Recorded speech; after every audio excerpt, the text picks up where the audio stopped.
بسم اللہ الرحمن الرحیم۔ صرف 5 منٹ کا مدرسہ قرآن و حدیث کی روشنی میں 62واں دن 2 ربیع الاول۔ نمبر 1 اسلامی تاریخ۔ حضرت یحیی علیہ السلام۔ حضرت یحیی علیہ السلام حضرت زکریا علیہ السلام کے فرزند اور اللہ تعالی کے نبی تھے۔ وہ نیک لوگوں کے سردار اور زہد و تقوی میں بے مثال تھے۔ اللہ تعالی نے بچپن سے ہی علم و حکمت سے نوازا تھا۔ انہوں نے شادی نہیں کی تھی، مگر اس کے باوجود ان کے دل میں گناہ کا خیال بھی پیدا نہیں ہوا۔ وہ اللہ تعالی کے خوف سے بہت رویا کرتے تھے۔ اللہ تعالی نے ان کو اور ان کی قوم کو صرف اپنی عبادت و پرستش، نماز و روزے کی پابندی اور صدقہ خیرات کرنے اور کثرت سے ذکر کرنے کا حکم دیا تھا۔ چنانچہ انہوں نے اپنی قوم کو بیت المقدس میں جمع کر کے اللہ کے اس پیغام کو سنایا۔ ان کی زندگی کا اہم کام حضرت عیسیٰ علیہ السلام کی آمد کی بشارت دینا اور رشد و ہدایت کے لیے راہ ہموار کرنا تھا۔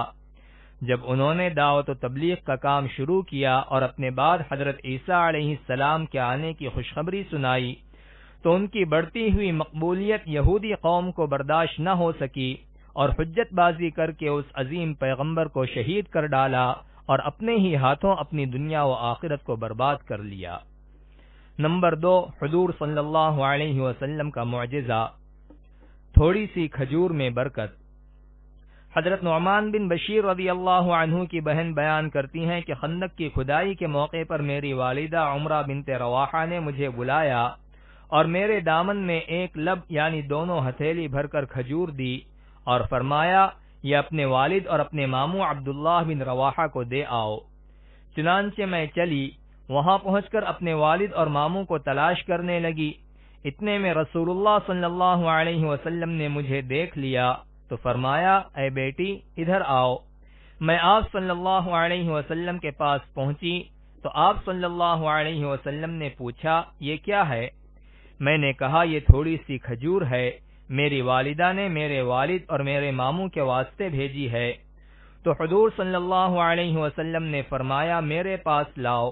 میں نے ساری کھجور حضور صلی اللہ علیہ وسلم کی ہتھیلی مبارک میں رکھ دی اور پھر ایک کپڑا بچھوا کر اس پر بکھیر دی اور ایک آدمی کو فرمایا کہ آواز لگاؤ۔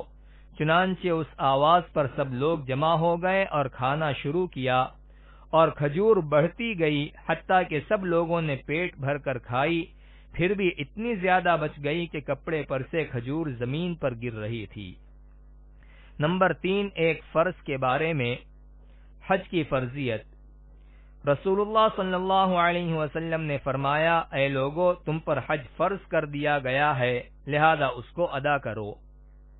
نمبر 4 ایک سنت کے بارے میں، غموں سے نجات کے لیے دعا پڑھنا۔ رسول اللہ صلی اللہ علیہ وسلم کو جب کوئی رنج و غم پیش آتا تو آپ صلی اللہ علیہ وسلم یہ دعا فرماتے یا حی یا قیوم برحمتک استغیث، ترجمہ اے وہ ذات جو زندہ و جاوید ہے اور تمام چیزوں کا تھامنے والا ہے، میں تیری رحمت کی امید کے ساتھ تجھی سے فریاد کرتا ہوں۔ نمبر 5 ایک اہم عمل کی فضیلت، تہجد پڑھنا۔ رسول اللہ صلی اللہ علیہ وسلم نے فرمایا جب کوئی آدمی رات کو اٹھ کر اپنی بیوی کو بیدار کرتا ہے اور اگر اس پر نیند کا غلبہ ہو تو اس کے چہرے پر پانی چھڑک کر اٹھاتا ہے اور پھر دونوں اپنے گھر میں کھڑے ہو کر رات کا کچھ حصہ اللہ کی یاد میں گزارتے ہیں تو ان دونوں کی مغفرت کر دی جاتی ہے۔ نمبر 6 ایک گناہ کے بارے میں، زمین میں فساد پھیلانا۔ قرآن میں اللہ تعالیٰ فرماتا ہے بلا شبہ وہ لوگ جو اللہ سے پکا عہد کرنے کے بعد توڑ ڈالتے ہیں اور ان رشتے ناتوں کو بھی توڑ ڈالتے ہیں جن کو اللہ نے جوڑے رکھنے کا حکم دیا ہے اور زمین میں فساد پھیلاتے پھرتے ہیں تو ایسے لوگ بڑے خسارے والے ہیں۔ نمبر 7 دنیا کے بارے میں، دنیا مانگنے والا۔ قرآن میں اللہ تعالیٰ فرماتا ہے لوگوں میں سے بعض ایسے بھی ہیں جو کہتے ہیں کہ اے ہمارے پروردگار ہم کو جو کچھ دینا ہو دنیا میں ہی دے دیجئے، تو ان کو جو کچھ ملنا ہوگا وہ دنیا ہی میں مل جائے گا اور ایسے شخص کو آخرت میں کچھ نہ ملے گا۔ نمبر 8 آخرت کے بارے میں، جنتی کا تاج۔ رسول اللہ صلی اللہ علیہ وسلم نے فرمایا اہل جنت کے سر پر ایسے تاج ہوں گے جن کا ادنا سے ادنا موتی بھی مشرق و مغرب کے درمیان کی چیزوں کو روشن کر دے گا۔ نمبر 9، طب نبوی سے علاج۔ کلونجی میں ہر بیماری سے شفا۔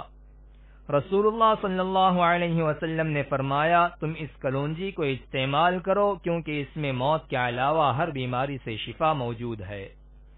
نمبر 10، نبی صلی اللہ علیہ وسلم کی نصیحت۔ رسول اللہ صلی اللہ علیہ وسلم نے فرمایا، جب تم کو کسی بھائی سے محبت ہو جائے تو اس سے اس کے باپ اور اس کے دادا کا نام معلوم کر لو اور اس کے قبیلے اور گھر کا پتہ معلوم کر لو، پھر جب وہ بیمار ہو تو اس کی عیادت کرو اور ضرورت کے موقع پر اس کی مدد کرو۔